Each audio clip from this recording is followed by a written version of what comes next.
So eto na nga po mga kaibigan, Los Angeles Lakers magkakaroon ng panibagong big man at Dwight Howard magkakaroon nga ba ng short contract sa Lakers? And bago natin yan ipagpatuloy mga kaibigan ko, huwag niyo po muna kakalimutan na i-like at i-subscribe ang ating YouTube channel at pahit na rin ang notification bell. Maraming salamat po.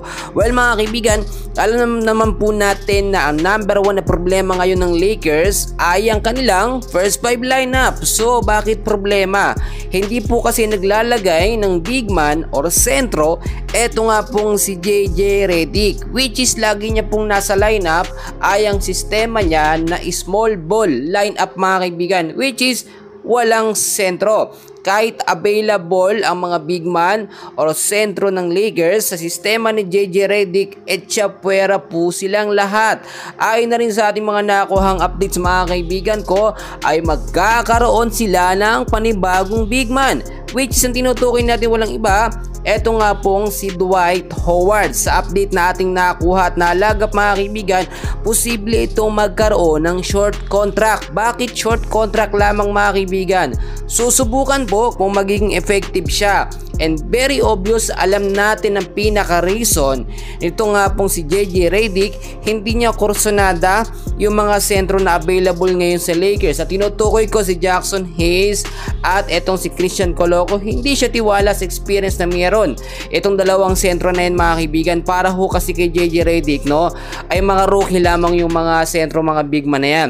Kaya naman kung sakasakaling ang dating Lakers player na si Dwight Howard, sentro at naglalaro din bilang power forward, ay makakabalik sa Lakers, malaki ang tsansa na siya ang magamit sa starting 5 lineup. Alam naman natin mga kaibigan, hindi ito kasing tangkad ni Christian Coloco at ni Jackson Hayes, pero magaling at maaasahan talaga. Eto nga pong si Dwight Howard po mga kaibigan. Para na rin sa akin mga kaibigan, maganda na rin no, na wag na magkaroon ng experimental lineup etong si JJ Redick, which is yung kanilang nagiging pagkapanalo ay tsambahan lamang po mga kaibigan.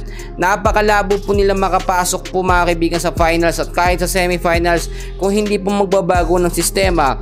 Etong si JJ Redick, nakita nyo naman mga kaibigan, hirap na hirap si Anthony Davis, etong si LeBron James kapag wala silang kasamang big man po sa loob, no? Especially sa first half, lalong-lalo na sa starting 5 lineup. Pabalik-balik lang yung lineup mga kaibigan ni JJ Redick, which is pinagpapalit niya lang eto nga pong si Dalton Knecht at etong si Cam Reddish, which is kung maganda ang laruan ni Cam Reddish, siya ang ibababad. Pag maganda ang laruan ni Dalton Knecht, rookie lamang yan mga kaibigan, ibinababad, hindi naglalagay ng big man mga kaibigan. Number 1 yan na problema. So nakita natin kung matalo man ang Lakers sa mga susunod na game nila, hindi na po yan dahil sa mga player, dahil na yan sa pangit na sistema ng kanilang head coach na si JJ Redick.